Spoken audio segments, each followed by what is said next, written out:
I'm Jessie Van Amberg, the Senior Food and Health Editor here at Well+Good, and this is Cook With Us, where we challenge our favorite chefs to do some healthy cooking with us with a twist. And today we're here with Emily. So Emily, tell us a little bit about what you do.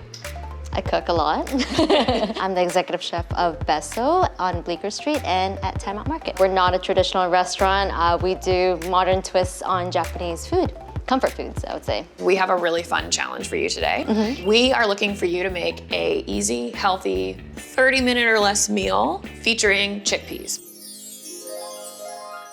But there's a little bit of a catch. You cannot make hummus and you cannot make fritters. Okay. So what are you gonna be making for us today? So I'm gonna make pickled chickpeas Tsukemen. Oh, cool. I don't think I've ever had a pickled chickpea. I'm very curious about it. And so what are the components of the dish? So we're gonna make a dipping sauce, Green Tea Soba Noodles, and the pickled chickpeas. Cool. I'm very excited about this. So I'm gonna get started on the kombu. Great. So the kombu is, tell me about that a little bit. It's a type of seaweed, it's kelp. So if you don't have dashi at home, you can just put in cold water overnight and it will soften up. You just buy like dried seaweed, right? Yes. So it'll come in like big pieces like this. And you just soak those big pieces as is, right? Pretty much, yeah. And then cut it after because you can't really cut it before. It's a little bit hard. So it'll soften up after you soak it. So here's what she's slicing up right now. It kind of feels like when you go to SeaWorld and you touch like one of the little stingrays. It's a little bit slimy. It's a little bit slimy, but I think it's gonna be really good. But it's all natural. So yeah. This is the hardest part, I would say. Yeah, it looks very difficult. They're kind of like, they're such sticky little pieces. So we put the kombu in the pot. Yeah. What's next? I'm gonna grab the chickpeas. Awesome. So chickpeas obviously are gonna be the star of this dish. They're super high in fiber and they're also a great source of plant-based protein. So they're just like amazing and awesome for you. And I'm really excited that we're using them in a different way. So we're using canned chickpeas today. I pre-rinse them. So whenever I'm using canned products, vegetables, I would always pre-rinse them. And then you can also use dried chickpeas if you soak it overnight and cook it. But that's kind of like hard mode. Yeah. But I like to do things the hard way. Yeah. Always. The heat is not on yet. And then I'm gonna put other ingredients in here before we turn it on. Awesome. Okay, so what's our next ingredient after the chickpeas go in? So we're gonna put the sake. So if you don't have sake at home, you can use white wine. So it's very versatile. And then, so today we're using agave nectar as a sweetener in here. Awesome. You can use sugar, coconut sugar, whatever you want really. I also like it as well because honey sometimes has like distinct taste. So agave is like a little bit more neutral when you don't want to highlight it. So we've got some rice vinegar in here. So you're gonna put 4 tablespoons, but I'm just gonna eyeball it right now. A true chef. And this, the rice vinegar kind of helps serve as the pickling agent, so to speak, right? Yeah, so like, I mean, it's all kind of like stewed together. Traditionally in Japanese cuisine, it's not a lot of vinegar-based pickles. There is, but there is, like, you know, there's different pickles as well. So this is called tsukudani. It's also great over rice. So this is soy sauce. If you're making gluten-free, you can use tamari. And then I'm gonna turn this on. I put it on high heat now to bring everything to temperature and to a boil, and then we'll turn it down to a medium or low. Awesome. So, and then now I'm just also gonna add Sansho. Ooh, what is that? So Sansho is a Japanese peppercorn. It has kind of numbing features, kind of like a Szechuan peppercorn. Do you wanna just try it? Oh, yeah, sure. Oh, so it looks kind of, it doesn't look like a black, it looks almost green kind of. So if you don't have this at home, you can use any peppers that you, like any ground peppers that you have, black, white, pink, I don't discriminate. But if I wanted to buy this, because now I desperately want to buy this, where could I find it? At your local Japanese grocery store or Amazon. Okay, so we've got all these things in. I'm gonna rinse off my hands, so tell me what you're doing now. I'm just stirring this. So I want all this to kind of like stew together. I want the chickpeas to break down a little bit. Okay. You can make this ahead of time and then keep it in your fridge. Okay, so the chickpeas are in the pot with everything else. It's all boiling. How long should I be cooking it and what should it look like? 10, 15 minutes, depending on your heat. All the liquid should almost be reduced, but not completely. So you still want it like kind of moist. I hate that word. Don't we all? So like, should I just let it hang out and do its own thing? Should I be stirring it every so often? So you should be stirring it. Kombu, you can see like some of it kind of like went to the sides. So you want the kombu to like also break down in there a little bit. And should the chickpeas like break down a little bit or? Yeah, so they should break down a little bit. So I like texture in my chickpeas, so I would not like, you know, put it on full blast. Yeah. Like, you know, you can see some of the skin has come off. Okay. And the chickpeas are kind of starting to like marinate. I wish you guys could smell this. because it smells so good. We're gonna let that sit for a little bit. We're on low heat right now, and then we're gonna cook the noodles. Great. Okay, so we've got our green tea soba noodles here. We've pre-portioned them out for you. So they're right here for you. Why did you choose green tea soba noodles and not just like your regular old soba noodle? What is the difference for you? Well, if you give it a smell, ooh, it's a little bit more bright, whereas your traditional buckwheat is a little bit more earthy. I know it's wintertime, but I kind of still want something that's like bright. That reminds me of the spring. So yes, we do. And are these gluten-free? These are not gluten-free, but if you wanted gluten-free noodles, you can get 100% buckwheat. Also, you can use rice noodles, or in Japanese, there's a potato noodle, like a yam noodle, which is called shirataki. Oh, I love those. They're clear, right? Yeah, it's like tofu, yam noodles.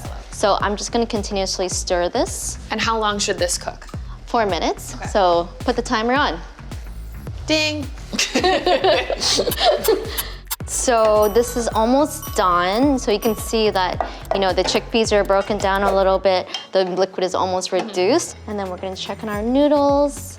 So how do you know when those noodles are done? I would just eat one. They're really like such a beautiful color, the green. I know, and you can actually, you That's would be able beautiful. to taste like, you know, a little bit of the green tea. Okay, so it's been 4 minutes, and now we're taking them off. And then you want to rinse it under cold water. So we run it under cold water. It's like normally in when you cook pasta, you know, prevent it from sticking, you use oil. So there's not a lot of oil in Japanese cooking, so we run it under cold water. And then you want to shake it off really well.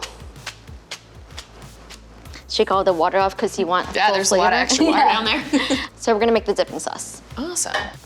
So I'm turning the pot on. There's nothing in here. So I'm gonna put water in here, but you can also use dashi. Okay.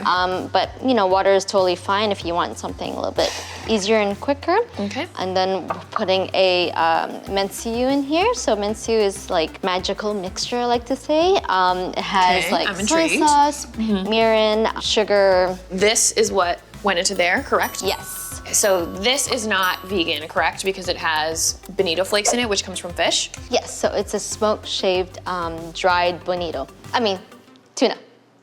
Got it. And that makes the bonito flakes. What is a bonito? It's a bonito fish. Yeah, it's a bonito fish. Okay, so then how would I make it vegan? To replace that umami, you can add more shiitake mushrooms and kombu. So shiitake also has, mushrooms have natural umami in it, so that's great. Okay, so we've got these kind of like warming up on the stove. Yes. And then it's just gonna kind of hang out there. Yeah, so when we're ready to plate. It's the easiest sauce ever. Yeah, it is. I mean, It's amazing, there's no I love excuse. While this is warming, we're gonna pretty much plate everything. Yay, I'm so excited. Okay. It truly is a dipping sauce. It's got its own bowl and everything. And I'm gonna put the sesame seeds in here. I like a lot of sesame seeds. I do too, so go to town.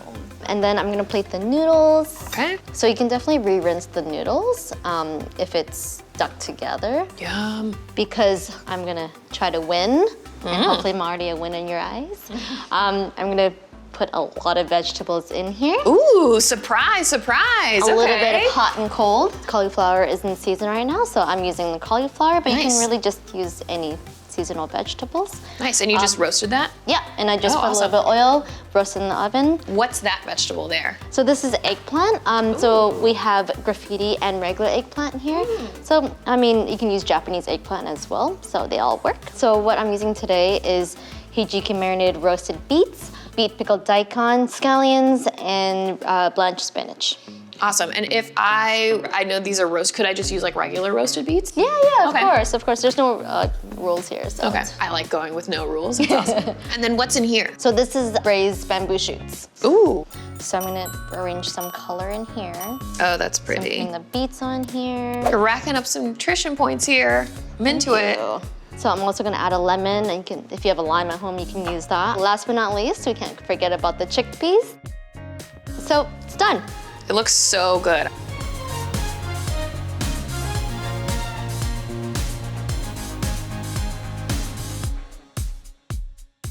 Awesome, I'm very excited. I'm a little nervous about getting it all on chopsticks. So how would you recommend I make the best possible bite?